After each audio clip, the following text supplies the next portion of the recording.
Hello students, मैं Prince Kumar आप सभी को स्वागत करता हूं अपने परिवार यूडी रोजगार में। यह क्लास रीजनिंग का टॉप 20 का सीरीज चलाया जा रहा है।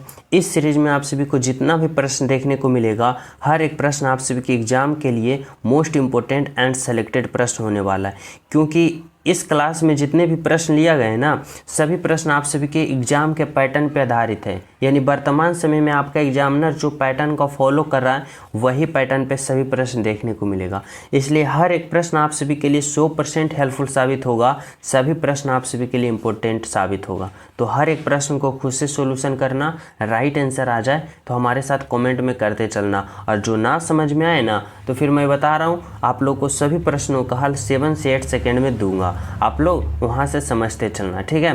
तो चलो हम शुरू करते हैं। पहला प्रश्न देखो, पहला प्रश्न क्या करा भी आपका एग्जामिनर समझना। पहला प्रश्न में आप सभी से पूछा जा रहा है, यहाँ पे समझो, कह रहा है कि स्त्री रोग विज्ञान का संबंध जिस प्रकार महिलाओं से है, समझना, उसी प्रकार बाल चिकित्सा का संबंध किससे होगा।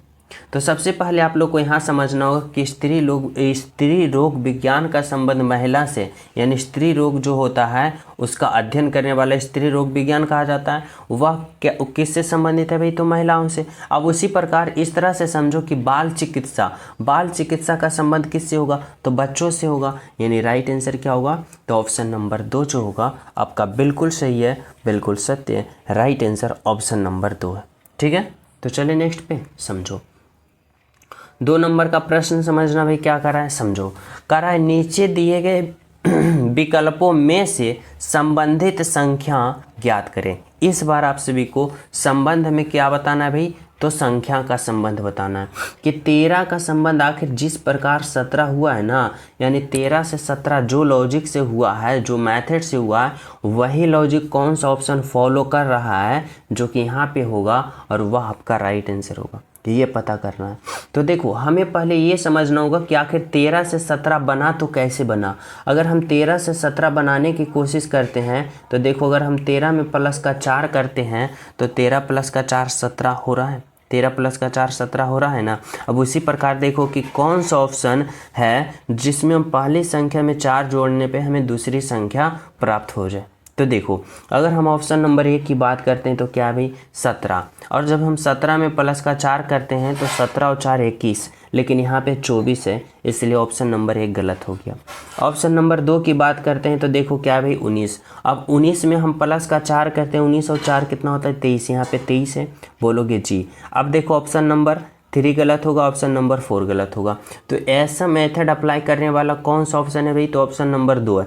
यानी आपका राइट आंसर ऑप्शन नंबर 2 होगा। यानी यहाँ पे क्या होगा भाई? तो यहाँ पे ऑप्शन नंबर 2 होगा, जो कि आपका बिल्कुल सही है, बिल्कुल सत्य है, ठीक है। समझ रहे हो?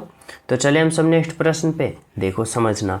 3 नंबर का प्रश्न क्या कर रहा है भाई? देखो, कर रहा है रिक्त स्थान को पूर्ण करें। रिक्त स्थान को पूर्ण करें, यानी बताना है कि इन दोनों वाट के जगह पे जो होगा वह क्या होगा।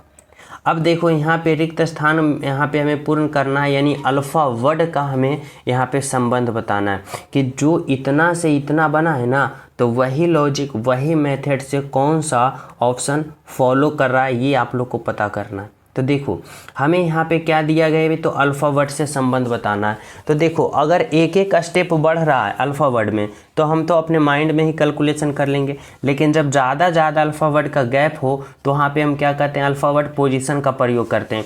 जैसे देखो, इसमें आप लोग वैसे भी कर सकते हो डायरेक्ट कि ए से बी बना, यानी एक स्टेप बढ़ा, पी से क्यू बना, एक स्टेप बढ़ा, और एक्स से वाई बढ़ा, तो एक एक स्टेप बढ़ा। यानी यहाँ पे आप लोग का अल्फाबेट पोजीशन लिखने का ज़रूरत नहीं हो। जैसे ए का 1 होता है, पी का 16 होता है, एक्स का 24 होता है, और बी का 2 होता है, ओ का 15 होता है, और वाई का 25 होता है। ये लिखने का ज़रूरत नहीं है। अगर ज़्यादा गैप हो तब अल्फ़ाबेट पोजीशन लिखा जाता है, नहीं तो आप लोग डायरेक्ट कर सकते हो ए से बी, पी से क्यू, एक्स से वाई। अब ऐसा ही कौन सा ऑप्शन फॉलो करा भाई? एक एक स्टेप बढ़ रहा है। तो देखो, जे के बाद क्या होता है? के, ठीक है। आर के बाद क्या होता है भाई? तो आर के बाद एस होता है, यानी यहाँ पे क्या दिया है? तो टी दिया है। ठीक है। अब देखो इसका मतलब क्या है, तो ऑप्शन नंबर 1 गलत है।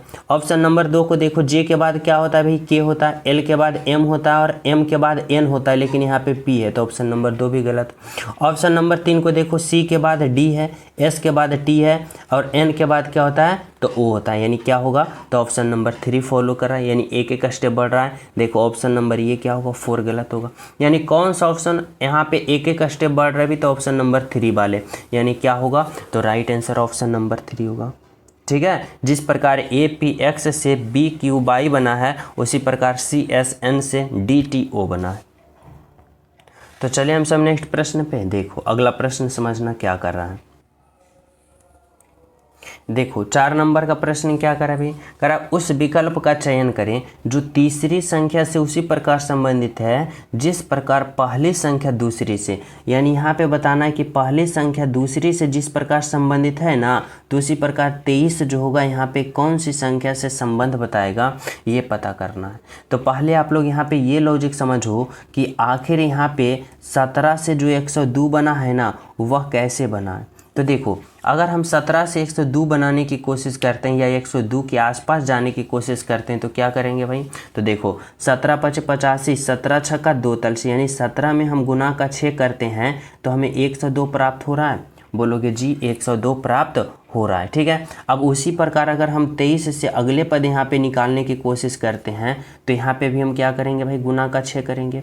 अब 23 गुने का 6 करेंगे तो कितना होगा भाई, तो 23 × 6 = 38, यानी 138, यानी 138 आएगा। ठीक है, यानी कौन सा ऑप्शन होगा, तो ऑप्शन नंबर 3 जो होगा आपका राइट आंसर होगा। Option number 3 is the right answer. समझ रहे हो, बिल्कुल। चलो देखो अगला प्रश्न क्या करा है भाई, 5 नंबर का प्रश्न समझने यहाँ पे करा है। 4 शब्द दिए गए हैं, ठीक है, मान लिया, जिसमें से 3 किसी न किसी तरह सामान्य है और एक असामान्य है, उस असमान शब्द का चयन करें। देखो यहाँ पे 4 ऑप्शन है, लोहा है, चांदी है, पीतल है, तांबा है। अब इन चारों ऑप्शन में बताओ कि 3 ऑप्शन एक समान है और एक ऑप्शन जो है सबसे अलग है, और सबसे जो अलग ऑप्शन है उसको आप लोग चयन करो, उसको आप लोग पता करो। कैसे आप लोग पता करोगे भाई, तो समझना।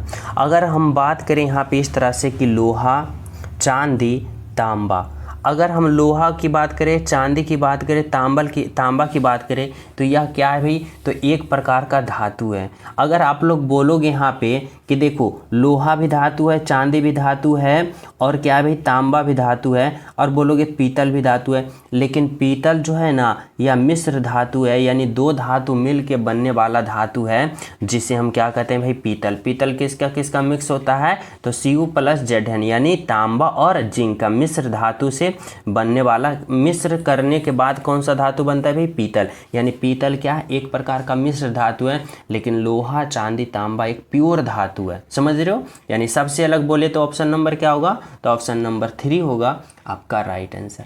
ठीक है, समझ रहे हो। और सभी स्टूडेंट क्लास को लाइक कर देना, जितने भी क्लास देख रहे हो, और जो न्यू हो चैनल सब्सक्राइब करके बेल आइकन प्रेस कर देना, ताकि सभी क्लास का नोटिफिकेशन का अपडेट आप सभी के पास मिलता रहे। ठीक है, तो चले नेक्स्ट पे समझो। 6 नंबर का प्रश्न समझना भाई क्या करा है, दी गई श्रृंखला को पूर्ण करें। यानी यह प्रश्न जो है ना सीरीज वाले, यहाँ पे बताना है कि इस वाट के जगह जो होगा वह आखिर क्या होगा। तो इस तरह से आप लोग समझो कि 7 से जिस प्रकार 12 हुआ, 12 से 27, 27 से 42, 42 से 82, तो उसी प्रकार अगले जो पद होगा वह क्या होगा, ये आप लोग को सोचना है, समझना। तो देखो यहाँ पे आप लोग इस तरह से फॉलो कर सकते हो, अप्लाई कर सकते हो कि जब सीरीज का प्रश्न आ जाए, श्रृंखला का प्रश्न आ जाए ना, तो पहले आप लोग देखना यह ऑर्डर किस प्रकार का चल रहा है। तो देखो यह ऑर्डर जो है ना धीरे धीरे इंक्रीज होते हुए चल रहा है, यानी धीरे धीरे बढ़ते हुए जा रहा है। और जब सीरीज धीरे धीरे स्टेप बाय स्टेप बढ़ता है, तो हम लोग क्या करते हैं, हम लोग ये देखते हैं कि आखिर यह सीरीज जो हो रहा है किस प्रकार से बढ़ रहा है। देखो अगर हम 7 से 12 जाने की कोशिश करते हैं तो क्या करेंगे, अगर हम 7 से 12 जाने की कोशिश करते हैं तो 12 पे नहीं जा पाते हैं, तो उसके करीब में जाने की कोशिश करेंगे, अगल बगल। समझो, तो देखो अगर हम 7 में गुना का कितना करते हैं भाई, तो गुना में अगर हम 2 करते हैं, तो 7 में गुना का 2 करते हैं तो 7 दूना का कितना होता है 14, लेकिन हमें 14 नहीं चाहिए, हमें 12 चाहिए। अगर हमें 12 चाहिए तो इस 14 में हमें 2 का माइनस करना पड़ेगा। अब देखो 7 दूना का 14 और 14 माइनस का 2 12, यहाँ पे 12 आया। अब आगे समझना, अगर हम 12 से 22 लाने की कोशिश करते हैं तो 12 में गुना का 2 करते हैं। अब जब हम 12 में गुना का 2 करेंगे, 12 दूना का 24, लेकिन हमें चाहिए 22, इसमें आप लोग 2 घटा दो। फिर देखो 22 से चाहिए 42, तो गुना करते हैं 22 दूना का 44, लेकिन चाहिए 42 माइनस का 2 करो। अब 42 से चाहिए 82, तो क्या करना भाई, 42 में गुना का 2 करो, 42 गुना का 2 84, लेकिन हमें चाहिए 82 माइनस का 2 करो। ठीक है, अब देखो 82 से हमें चाहिए अगले पद, तो हम क्या करेंगे, तो यहाँ पे भी हम गुना का 2 करेंगे और माइनस का 2 करेंगे, क्योंकि यहाँ पे सभी सीरीज चल रहा है गुना 2 माइनस 2 गुना 2 माइनस 2। ठीक है, तो देखो अगर हम 82 में गुना का 2 करते हैं और माइनस का 2 करते हैं तो कितना आता है भाई, तो 82 में 2 गुना करो तो कितना आएगा, 2 दूना का 4, 8 दूना का 16, 164, और 164 में जब 2 माइनस करोगे 162, 162 आएगा, और 162 जो ऑप्शन नंबर 2 में है आपका राइट आंसर। ऑप्शन नंबर 2 जो है आपका बिल्कुल सही है और बिल्कुल सत्य है। ठीक है, तो चलिए हम सब नेक्स्ट प्रश्न पे। देखो अगला प्रश्न आप लोग समझना क्या कर रहा है भाई, तो यहाँ पे 7 नंबर का प्रश्न। 7 नंबर का प्रश्न में आप सभी से आपका एग्जामिनर पूछना चाह रहा है कि निम्नलिखित श्रृंखला में प्रश्न चिन्ह की जगह पर आने वाला अक्षर का चयन करो। इस बार देखो अक्षर का चयन करवा रहा है, यानी अल्फ़ाबेट से पूछ रहा है सीरीज का प्रश्न, यानी बताना है कि इस वाट के जगह जो होगा वह क्या होगा। तो देखो यह जो प्रश्न है ना सीरीज वाले, और यह सीरीज भी किसका है भाई, तो अल्फ़ाबेट का। और जब अल्फ़ाबेट का सीरीज आ जाता है ना, तो आप लोग सबसे पहला रूल फॉलो करना कि इसका अल्फ़ाबेट पोजीशन लिखो, कम समय में राइट आंसर आसान तरीका से प्राप्त होगा। जैसे ए का 1 होता है, ई का 5 होता है, आई का 9 होता है, क्यू का 17 होता है, और यू का कितना होता है भाई 21 होता है। यू का कितना होता है, यू का 21 होता है। अब आप लोग क्या करो, तो यहाँ पे रिलेशन बनाना शुरू करो। कैसे करोगे, तो देखो अगर हम बात करते हैं कि ए से ई पे चलते हैं, यानी ए का 1, ई का 5 क्या कर रहा है भाई, प्लस का 4 कर रहा है। ई से आई पे जाने की कोशिश करते हैं, ई का 5, आई का 9, यानी 5 से 9 पे जा रहा है प्लस का 4, समझना। उसके बाद क्यू से यू पे जा रहा है, यानी क्यू का 17, यू का 21, क्या कर रहा है भाई, प्लस का 4। अब आप लोग को यहाँ पे समझ में आ गया होगा कि यह सीरीज जो है किस प्रकार का है भाई, +4 +4 +4। तो उसी प्रकार जब हम आई से अगले पद निकालने की कोशिश करेंगे तो यहाँ भी प्लस का 4 करेंगे, और इस अगले पद से क्यू होगा तो यहाँ भी +4 होना चाहिए ना, तभी तो यह सीरीज पूर्ण होगा। अब आप लोग बताओ कि अगर हम आई का अल्फ़ाबेट पोजीशन 9 में प्लस का 4 करते हैं तो 9 और 4 13, और 13 जो अल्फ़ाबेट पोजीशन होता है वह एम का होता है, यहाँ पे एम होगा। अब देखो 13 में हम फिर प्लस का 4 करेंगे, 17 और 17 क्यू का होता है ना, यानी यह सीरीज पूर्ण रूप से फॉलो कर रहा है कौन सा रूल, +4 +4 का सीरीज बढ़ रहा है। यानी जब हम +4 +4 का सीरीज में चले हमें प्राप्त क्या हुआ भाई, एम, यानी यहाँ पे क्या फिलअप होगा, तो एम होगा, जो कि आपका राइट आंसर है, ऑप्शन नंबर 3। समझ रहे हो, तो चले हम सब अगले प्रश्नों पे। देखो अगला प्रश्न समझना 8 नंबर का भाई, कह रहा है दिए गए विकल्पों में से वह शब्द चुनिए जो दिए गए शब्द के अक्षरों का प्रयोग करके नहीं बनाया जा सकता है। नहीं बनाया जा सकता है कि मतलब है ना कि इतना का प्रयोग करके कौन सा ऑप्शन जो है वह नहीं बन सकता है। तो देखो यहाँ पे मैं अंडरलाइन करता हूँ, नहीं बनाया जा सकता है। ठीक है, चलो ऑप्शन नंबर 1 को देखो, NOTE, देखो एन कहाँ है भाई, NOTE, यानी क्या हो रहा है, तो यहाँ पे ऑप्शन नंबर 1 बन रहा है। ऑप्शन नंबर 2 के देखो PHONE, यानी क्या हो रहा है भाई, तो यहाँ पे ऑप्शन नंबर 2 बन रहा है। ऑप्शन नंबर 3 क्या कर रहा है, LET, कहाँ है भाई, L है, E है, T है, यानी क्या हो रहा है, तो ऑप्शन नंबर 3 भी बन रहा है। ऑप्शन नंबर 4 देखो ELS, देखो इसमें S कहीं भी ओवरऑल नहीं है, यानी कौन नहीं बनेगा, तो ऑप्शन नंबर 4 नहीं बनेगा, और यह नहीं बनेगा और यही आपका राइट आंसर होगा, क्योंकि यहाँ पे कर रहा है कौन सा अक्षर का प्रयोग करके नहीं बनाया जा सकता है, तो यानी ऑप्शन नंबर 4 नहीं बनाया जा सकता है, और यह आपका राइट आंसर है। ठीक है, तो चलिए नेक्स्ट पे देखो समझना। 9 नंबर का प्रश्न क्या कर रहा है भाई, कर रहा है निम्नलिखित में से कौन सा विकल्प दिए गए समूहों का तार्किक अनुक्रम होगा। यानी बताना है कि सबसे पहले कौन होगा भाई, उसके बाद और फाइनल अंत में कौन होगा। तो देखो यहाँ पे क्या दे रखा है, प्राथमिक है, बालवाड़ी है जिसे आंगनबाड़ी कहते हो, विश्वविद्यालय है, यहाँ पे क्या है भी तो माध्यमिक है, और फिर क्या उच्चतम माध्यमिक है।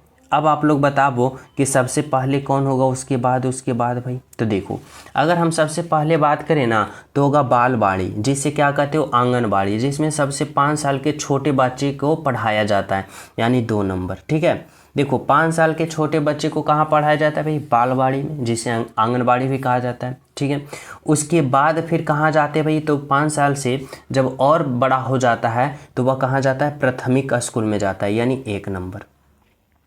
प्राथमिक से जब वह पास कर जाता है तो कहाँ जाता है भाई, माध्यमिक में जाता है, यानी 4 नंबर। ठीक है, माध्यमिक में से जब वह पास करके जाता है तो कहाँ जाता है, उच्चतम माध्यमिक में जाता है, यानी 5 नंबर। अब उच्चतम माध्यमिक से भी पास कर जाता है तो वह कहाँ जाता है भाई, विश्वविद्यालय में, यानी 3 नंबर। अब बताओ कि कौन सा ऑप्शन ऐसा फॉलो कर रहा है भाई, 2 1 4 5 3 2 1 2 1 4 5 3। देखो ऑप्शन नंबर 2, यानी आपका राइट आंसर जो होगा वह ऑप्शन नंबर 2 जो होगा वह आपका क्या है, तो राइट आंसर है, बिल्कुल सही है। बोले तो ऑप्शन नंबर 2 आपका राइट आंसर है। ठीक है, समझ रहे हो राइट आंसर क्या होगा भाई, तो ऑप्शन नंबर 2 जो होगा वह क्या है, तो बिल्कुल सही है, बिल्कुल सत्य। ठीक है, तो चले हम सब अगले प्रश्न पे। देखो 10 नंबर का प्रश्न समझना क्या कर रहा है भाई, कर रहा है चूहा, मेढक, सांप। अब आप लोग को बताना है कि कौन सा ऑप्शन का फिलअप करोगे, कौन सा ऑप्शन का चयन करोगे, ताकि इन तीनों का एक साथ सही संबंध बता सके। तो कैसे पता करोगे समझना।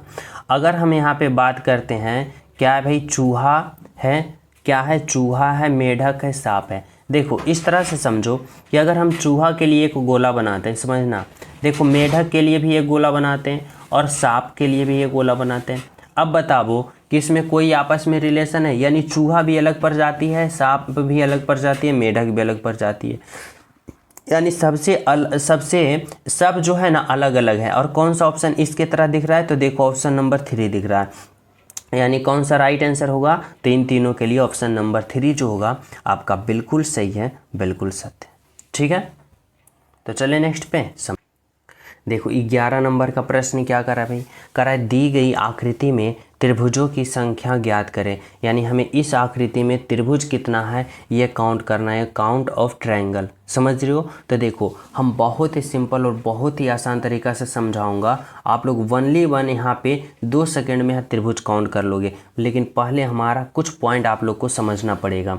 जैसे देखो यहाँ पे आप लोग समझो, ये देखो एक चतुर्भुज है, और इस चतुर्भुज में क्या करना है, काउंट करना है। और इसके सेम टू सेम कॉपी देखो यहाँ भी किया है और यहाँ भी किया है। यानी अगर हम बात कर ले कि इसमें जितना त्रिभुज होगा काउंट कर ले, तो इसमें भी उतना ही होगा और इसमें भी उतना ही होगा ना। देखो तो यहाँ पे आप लोग काउंट करो इस तरह से। तो समझना, सबसे पहले आप लोग ये समझना, ये मेरे पॉइंट है कि अगर हम चतुर्भुज के अंदर त्रिभुज काउंट करते हैं तो काउंट करने का ट्रिक क्या होता है। तो देखो इस तरह से अगर मान लो कि इस तरह से छोटे छोटे बहुत सारा त्रिभुज दे रखा है इस चतुर्भुज के अंदर, तो आप लोग कैसे त्रिभुज काउंट करोगे। तो देखो इसका एक सिंपल सा रूल होता है कि जब भी चतुर्भुज के अंदर बहुत सारे त्रिभुज दे दिया जाए ना, तो आप लोग क्या करते हो, इसका छोटे छोटे जो त्रिभुज होता है उसको काउंट करो। यानी चतुर्भुज के अंदर छोटे छोटे त्रिभुज कितना है, तो 1 है, 2 है, 3 है, 4 है, यानी 4 है। अब क्या करो, तो इस 4 में गुना का 2 करो, यानी 4 दूना का 8, यानी इस आकृति में कितना त्रिभुज है भाई, 8 है। यानी अब उसी प्रकार देखो इसमें भी काउंट करो, 1 2 3 4, यानी इसमें छोटे छोटे त्रिभुज की संख्या कितना है, 4 है। यानी हम क्या करेंगे, तो 4 गुने का 2 करेंगे, यानी 8। इसमें 8 त्रिभुज होगा। अब देखो इसमें भी 8 त्रिभुज होगा, इसमें भी 8 त्रिभुज होगा, यानी 8 8 16, और 16 और 8 कितना हो गया भाई, तो 24। यानी इसमें कितना त्रिभुज हो गया, 24।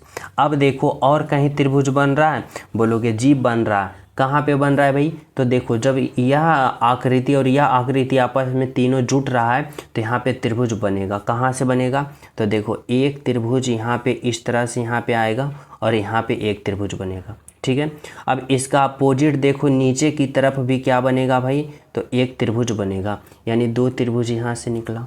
ठीक है, अब उसी तरह यहाँ से भी समझना, यहाँ से देखो एक त्रिभुज यहाँ से भी बना और एक त्रिभुज जस्ट इसके नीचे से भी बना, यानी दो त्रिभुज यहाँ से और बना, और कहीं त्रिभुज बन रहा है और कहीं बनने का संभावना ही नहीं है, यानी 24 और 4 कितना होगा भाई 28, यानी ओवरऑल कितना त्रिभुज है भाई 28, यानी राइट आंसर ऑप्शन नंबर 2 जो होगा आपका क्या है, तो बिल्कुल सही है, बिल्कुल सत्य।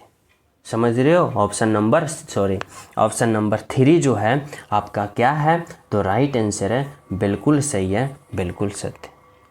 ठीक है, तो चले हम सब नेक्स्ट प्रश्न पे। देखो समझना 12 नंबर का प्रश्न क्या करा है, करा पैटर्न को पूरा करने वाली आकृति की पहचान करें। आप लोग को बताना होगा कि यहाँ पे जो होगा ना, यहाँ पे जो होगा वह कौन सा आकृति को हम उठा के रखेंगे ताकि यह आकृति क्या करे भाई, तो पूर्ण रूप से फिलअप हो जाए। हम कैसे पता करेंगे, तो समझना, हम इस तरह से करेंगे, समझो। यहाँ पे पहले देखो, सबसे पहले देखो यह क्या है भाई, वृत्त है, यानी इस तरह से एक गोला की तरफ होगा, यानी इस तरह से ऐसे गोला होगा। ठीक है, अब देखो इसमें भी ऐसे है, इसमें भी है, इसमें भी है, इसमें भी है। ठीक है, मैं मान लिया, अब इसमें भी है, सभी में। अब देखो क्या हो रहा है, तो यहाँ से देखो एक चतुर्भुज बन रहा है, ये चतुर्भुज बन रहा है ऐसे, तो ऐसे तो होगा ही। उसके बाद देखो इसके अंदर क्या बन रहा है भाई, तो एक आयत बन रहा है, इस तरह से देखो एक आयत बन रहा है, ऐसे बन रहा है ना, ऐसे, यानी यहाँ पे किस तरह से बनेगा, तो इस तरह से समझना कि यहाँ से फिर ऐसे आएगा और फिर ऐसे आएगा। अब देखो कौन सा ऑप्शन ऐसा फॉलो कर रहा है भाई, कि पहले इस तरह से आया ऐसे, फिर यहाँ से इस तरह से आया ऐसे, और फिर यहाँ से क्या आया, ये आया ऐसे। अब ऐसा ऑप्शन कौन सा फॉलो कर रहा है, तो देखो ऑप्शन बी कट गया, क्योंकि इसके अंदर इस तरह से कलाकृतियाँ, यह गलत है, इसके अंदर इस तरह से ऐसे ये गलत, और यहाँ से ये गलत, तो बिल्कुल और बिल्कुल राइट आंसर कौन सा होगा, तो ऑप्शन नंबर ए होगा, जो कि आपका राइट आंसर होगा।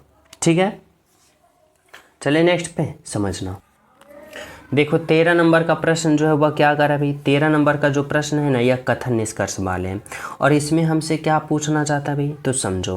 कथन एक क्या कर रहा है, सभी कान हाथ हैं, यानी यहाँ पे जितना भी कान है ना, यह सभी कान क्या है, तो यह सभी कान जो है वह क्या है, तो सभी कान क्या है भाई, तो सभी कान हाथ हैं। ठीक है, इस तरह से। अब कर रहा है कोई हाथ नाक नहीं है, यानी नाक जो होगा ना वह नाक अलग होगा, यानी हाथ और नाक से कोई रिलेशन नहीं है।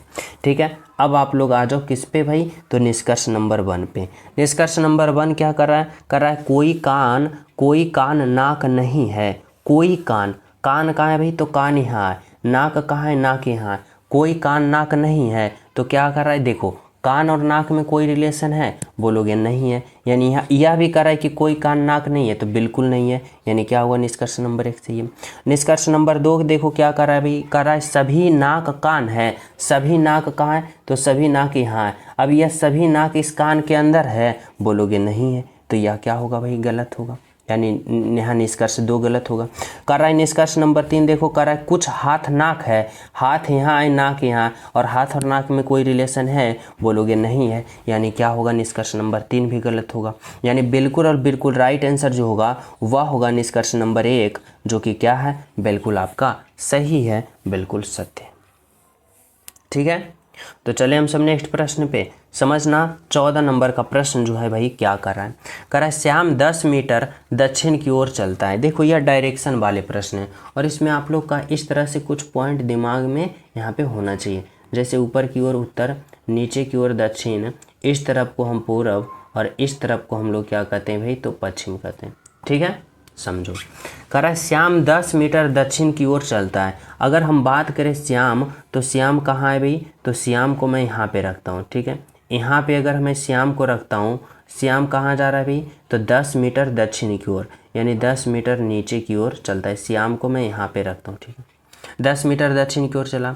ठीक है, कह रहा है 10 मीटर दक्षिण की ओर चला। कह रहा है फिर दाहिने मुड़कर 5 मीटर चलता है, दाहिने की ओर, यानी दाएं की ओर मुड़ेगा। दाएं की ओर कहाँ मुड़ेगा भाई, इधर, और कितना चला, तो 5 मीटर।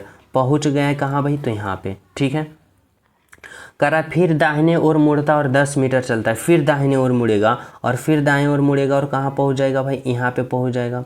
और कितना चला, तो 10 मीटर यहाँ पे चला। समझ रहे हो, कर रहा है। उसके बाद कर रहा है कि फिर बाएं मुड़कर 10 मीटर चलता है, फिर कहाँ मुड़ता है भाई, बाएं। अब यहाँ से बाएं मुड़ेगा तो कहाँ चलेगा, इधर चलेगा। और कितना चला, तो 10 मीटर चला। ठीक है, अब यहाँ पे आपका एग्जामिनर देखो क्या कहना चाहता है, समझना। कह रहा अब प्रारंभ से कितनी दूर पर है, प्रारंभ कहाँ से किया था भाई, यहाँ से। अब पहुँच गए यहाँ से, अब यहाँ से यहाँ के बीच टोटल दूरी क्या होगा, तो देखो ये 10 है और ये दूरी कितना होगा भाई, यहाँ से यहाँ के बीच, तो ये 5 है, तो ये भी 5 होगा, यानी 10 और 5 15 मीटर। राइट आंसर जो होगा ऑप्शन नंबर सी जो होगा वह क्या है, तो बिल्कुल सही है, यानी ऑप्शन नंबर सी आपका राइट आंसर है। ठीक है, समझ रहे हो। तो चलिए हम सब नेक्स्ट प्रश्न पे। देखो यहाँ पे समझना 15 नंबर का प्रश्न क्या करा है, किस उत्तर आकृति में प्रश्न आकृति निहित है, यानी बताना होगा, इस तरह से समझना होगा कि ये देखो प्रश्न आकृति है। अब कौन सा ऑप्शन वाले उत्तर आकृति में ये प्रश्न आकृति निहित है।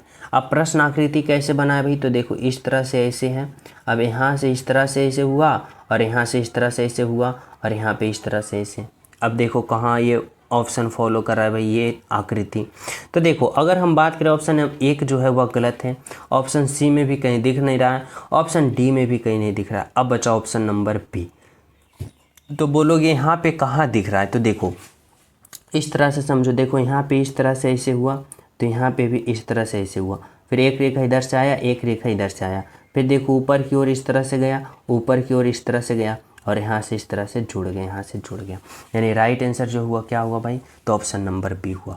यानी आपका जो राइट आंसर होगा बिल्कुल सही होगा, बिल्कुल सत्य होगा, ऑप्शन नंबर बी बिल्कुल राइट आंसर। ठीक है, ऑप्शन नंबर बी। तो चले नेक्स्ट प्रश्न पे समझना। 16 नंबर का प्रश्न जो है वह क्या कर रहा है आप सभी से, कह रहा है अक्षरों के उस संयोजन को चुनिए जिससे दी गई श्रृंखला के रिक्त स्थानों को क्रमिक रूप से रखने पर श्रृंखला को पूर्ण करेगा। यानी बताना होगा कि ये जो श्रृंखला है यहाँ पे हम क्या रखें ताकि यह क्या हो जाए, तो यह सीरीज फिलअप हो जाए, यानी पूर्ण रूप से श्रृंखला भर जाए। ठीक है, तो देखो जब भी ऐसा प्रश्न आता है तो आप लोग क्या करते हो, सबसे पहले इसका अल्फ़ाबेट को काउंट करते हो। जैसे देखो 1 2 3 4 5 6 7 8 9 10 11 12, यानी यहाँ पे कितना अल्फ़ाबेट है भाई, 12। अब इस 12 का आप लोग गुणनखंड करो। कैसे करोगे, या तो 3 गुने का 4 करोगे या तो 2 गुने का 6 करोगे, और कोई तरीका है नहीं ना। यानी हमारे कहने का मतलब या तो 3 का छोटे छोटे खंड बनाबो या 2 का। तो चलो मैं 3 का छोटे छोटे खंड बनाता हूँ। तो देखो 1 2 3 1 2 3 1 2 3 1 2 3। ठीक है, अब देखो यहाँ पे हम भरेंगे कैसे, फिलअप कैसे करेंगे समझना। सबसे पहला रूल ये फॉलो करो कि पहले वाले यहाँ पे घर में देखो कि कौन सा पोजीशन वाले में हमें अल्फ़ाबेट भरना है। तो बोलोगे यहाँ पे तीसरा भर, इस तरह से देखो यहाँ पे आप लोग को कहना है कि इस वाले भाग में यहाँ पे हमें देखो तीसरा अल्फ़ाबेट को भरना है, क्योंकि पहला भरा है, दूसरा भरा है, तीसरा को ही ना भरना है। अब देखो इसमें हमें तीसरा भरना है, तो देखो कौन सा घर में तीसरा भरा हुआ है। तो देखो अंतिम वाले में देखो पहला इसमें भरना है, दूसरा भरा है, तीसरा भरा है। अब तीसरा पे क्या भरा है भाई, तो तीसरा पे एच भरा है, यानी यहाँ पे हमें क्या भरना पड़ेगा, तो एच भरना पड़ेगा। अब देखो एच आई एच इसमें है, तो अगर हम एच इसमें आई रखते हैं, एच यहाँ पे रखते हैं तो एच आई एच, फिर देखो एच आई एच, फिर यहाँ पे रखते हैं तो एच आई एच। अब देखो सभी में फिलअप हो गया पूर्ण रूप से, बोलोगे जी। यानी हम क्या भरे, तो पहले में एच भरे, फिर क्या भरे, आई भरे, फिर एच भरे, फिर एच भरे और फिर एच भरे। H I triple H, H I triple H कहाँ है भाई, तो देखो option number 3, sorry option number D. यानी आपका राइट आंसर क्या होगा, तो ऑप्शन नंबर डी जो होगा वह बिल्कुल सही है, बिल्कुल सत्य है। ठीक है, समझ रहे हो। तो चले नेक्स्ट पे समझना। देखो 17 नंबर का प्रश्न क्या करा भाई, यहाँ पे आप लोग को समझना होगा। करा है दर्पण को MN पर रखे जाने पर बनेगा। देखो यहाँ पे ना कुछ अल्फ़ाबेट इस तरह से दे रखा है और संख्या दे रखा है, और यहाँ पे बोला जा रहा है कि M और N क्या है भाई, तो यहाँ पे मिरर है यानी दर्पण है। अब बताना है कि इसका प्रतिबिंब जो बनेगा वह कैसा बनेगा, ये आप लोग को पता करना है। कैसे पता करोगे? तो देखो मिरर इमेज में क्या होता है ना कि दाएं वाला फिगर बाएं में चला जाता है और बाएं वाला दाएं में चला जाता है, यानी यह जो जी है ना इस तरफ आ जाएगा और ये ए जो है इस तरफ आ जाएगा। तो देखो समझना, अगर हम बात करें ये ए को तो इस तरह और दाएं वाला बाएं में चला जाएगा यानी उलट जाएगा, यानी ए को इस तरफ से ए ऐसे हो जाएगा। ठीक है, तो देखो ऑप्शन नंबर डी कट गया क्योंकि इसका मुंह ऊपर के कर दिया तो ये कट गया। ठीक है, अब ये जी जो है ना इस तरफ है तो यहाँ पे आ जाएगा, और कैसे आ जाएगा भाई? तो दाएं इसका मुंह देखो इस तरफ से ऐसे है तो ये उलट के कैसे हो जाएगा भाई? तो ये उलट के ऐसे हो जाएगा, ऐसे हो जाएगा। ठीक है, ऐसे हो जाएगा, यानी कौन सा गलत हो गया? तो देखो ये वाला सी, ऑप्शन नंबर सी कट गया। ठीक है, अब बचा ऑप्शन नंबर ए और ऑप्शन नंबर बी। ऑप्शन को पहले काटना सीखो। अब देखो अगर हम बात करें यहाँ पे, देखो यहाँ पे एच जो इस तरफ है कहाँ पे आ जाएगा भाई? इस तरफ आ जाएगा, और कैसे आ जाएगा? तो उलट के। उसका मुंह देखो उस तरफ है तो यहाँ पे एच आएगा तो ये एच इस तरफ से हो जाएगा। ठीक है, फिर देखो एच आ गया, उसके बाद क्या आएगा? 7 आएगा, 7 इस तरफ है तो यहाँ पे आ जाएगा, और 7 भी आएगा कैसे? तो उलट के आ जाएगा, यानी उसका मुंह इस तरफ है तो उलट के ये कैसे आ जाएगा भाई? तो उलट के ये ऐसे आ जाएगा, ऐसे आ जाएगा। अब ऐसे की बात करें तो देखो इसमें भी इसी तरह सेम साथ है, इसमें भी सेम साथ है। अब बचा 2, अब कौन बचा? ये 2। अब देखो यहाँ पे 2 आएगा, और 2 कैसे आएगा भाई? तो दाएं वाला बाएं में चला जाएगा, उलट जाएगा, यानी इसका मुंह देखो इस तरफ है तो यह मुंह उलट के किस तरफ हो जाएगा भाई? तो उलट के इस तरफ हो जाएगा, ऐसे। अब ऐसे देखो कहाँ है? तो यहाँ पे है, यानी राइट आंसर क्या होगा? तो option number A. Option number B गलत हो जाएगा क्योंकि ये ऐसे है। ठीक है, तो कौन सा फिगर बनेगा? तो ऑप्शन नंबर ए बनेगा आपका राइट आंसर। समझ पा रहे हो? तो चलिए नेक्स्ट पे देखो 18 नंबर का प्रश्न समझना भाई क्या करा है। कह दिए गए पासा के में से अक्षर डी के विपरीत फलक पर कौन सा अक्षर आएगा? देखो यहाँ पे पासा आप सभी को 1 2 3 4 दे रखा है। अब यहाँ पे आप सभी को कंफ्यूज करने के लिए 4 पासा दे रखा है ताकि स्टूडेंट क्या हो? कंफ्यूज हो। तो आप लोग को कंफ्यूज नहीं होना है। करा हमें डी का विपरीत फलक बताओ, और जब भी विपरीत फलक आप सभी से पूछे ना तो किसी भी 2 पासा को रेंडम उठा लो, किसी भी 2 पासा को, या पहला दूसरा, दूसरा तीसरा, तीसरा चौथा, चौथा पहला, किसी को भी, और यहाँ पे आप लोग रिलेशन बनाना शुरू करो। तो चलो हम यहाँ पे क्या करते हैं, तो तीसरा को और चौथा को यहाँ पे फॉलो करते हैं, यानी तीसरा और चौथा को उठा लिए। ठीक है, अब हमसे पूछ रहा है डी का विपरीत। अब जब विपरीत पूछता है ना तो उसके बाद आप लोग क्या करते हो? तो सबसे पहला किसी 2 पासा को उठा लेना, उसके बाद आप लोग देखना उन दोनों पासा में कौन कौन सा स्थिति कॉमन है। तो देखो इसमें भी एम है, इसमें भी एम है, इसमें भी एस है, इसमें भी एस है। अब देखो बताना कि कौन कौन सा कॉमन नहीं है। तो बोलोगे इन दोनों पासा में 2 स्थिति कॉमन है लेकिन एक एक स्थिति कॉमन नहीं है, और जो कॉमन नहीं होता है ना वह एक दूसरे का विपरीत होता है, यानी W का विपरीत डी होगा और D का विपरीत W होगा। और हमसे पूछा क्या भाई? तो D का विपरीत फलक पूछा, यानी D का विपरीत फलक W है। बोले तो ऑप्शन नंबर बी है आपका राइट आंसर। क्या होगा? तो ऑप्शन नंबर बी जो होगा आपका बिल्कुल सही है, बिल्कुल सत्य है, यानी right answer option number B है आपका बिल्कुल राइट आंसर। ठीक है, तो चले हम सब अगले प्रश्न पे। देखो अगला प्रश्न समझना भाई, 19 नंबर का प्रश्न क्या कर रहा है? 19 नंबर का प्रश्न है वाटर इमेज, जल प्रतिबिंब। बताना STRAIN, यानी इसका जल प्रतिबिंब कैसा बनेगा, वाटर इमेज कैसा बनेगा। तो देखो मिरर इमेज में क्या होता है ना कि लेफ्ट राइट यानी दाएं बाएं चेंज होता है, और वाटर इमेज में क्या होता है ना ऊपर नीचे चेंज, नीचे वाले ऊपर चला जाता है और ऊपर वाले नीचे चला जाता है। जैसे कि यहाँ पे समझना, यहाँ पे क्या है भाई? तो देखो इस तरह से समझना, STRAIN है। देखो यहाँ पे मैं लिखता हूँ S है, T है, R है, A है, I है और क्या भी N है। अब जब इसको ऊपर नीचे से उल्टोगे तो यह कैसे बनेगा? तो यह S का मुंह देखो इस तरफ है तो उलट के इस तरफ से ऐसे हो जाएगा। T का देखो ये नीचे वाला भाग ऊपर चला जाएगा और ऊपर वाला भाग कहाँ चला जाएगा भाई? नीचे चला जाएगा ऐसे। और यह R देखो कैसे हो जाएगा भाई? तो R इस तरह से ऐसे उलट जाएगा। A कैसे उल्टेगा? तो A इस तरफ से ऐसे उल्टेगा। ठीक है, I कैसे रहेगा? तो I ही रहेगा। और N कैसे होगा भाई? तो N इस तरफ से ऐसे उलट जाएगा। अब बताओ ऐसा कौन सा ऑप्शन में दिख रहा है भाई? तो देखो ऐसा कि अगर हम बात करें ना तो ऑप्शन नंबर यहाँ पे सी दिख रहा है, जो कि 1 आपका राइट आंसर है। किसके तरह भाई? तो इसके तरह। ठीक है, यानी बिल्कुल आपका right answer option number C होगा। तो चले नेक्स्ट पे, देखो समझना 20 नंबर का प्रश्न क्या कर रहा है। 20 नंबर का प्रश्न में पूछा जा रहा है दूध, तरल, कमल, यानी बताना है कि कौन सा ऑप्शन का आप लोग चयन करोगे ताकि इन तीनों का एक साथ सही संबंध बता सको। और यह प्रश्न मैं आप सभी को होमवर्क के रूप में देना चाहता हूँ। सभी विद्यार्थी इस प्रश्न का राइट आंसर कमेंट में बताना कि सर HW का यानी होमवर्क का राइट आंसर ऑप्शन नंबर ये है, ये है, ये है, ठीक है। और सभी प्रिय स्टूडेंट क्लास को लाइक करना, ज़्यादा से ज़्यादा शेयर करना, प्यारा सा कमेंट जरूर करना इस क्लास के बारे में, और जो न्यू हो तो चैनल सब्सक्राइब करके बेल आइकन प्रेस जरूर कर लेना। तो मिलते हैं आप सभी को नेक्स्ट क्लास में, जब तक सभी को हमारे तरफ से जय हिंद।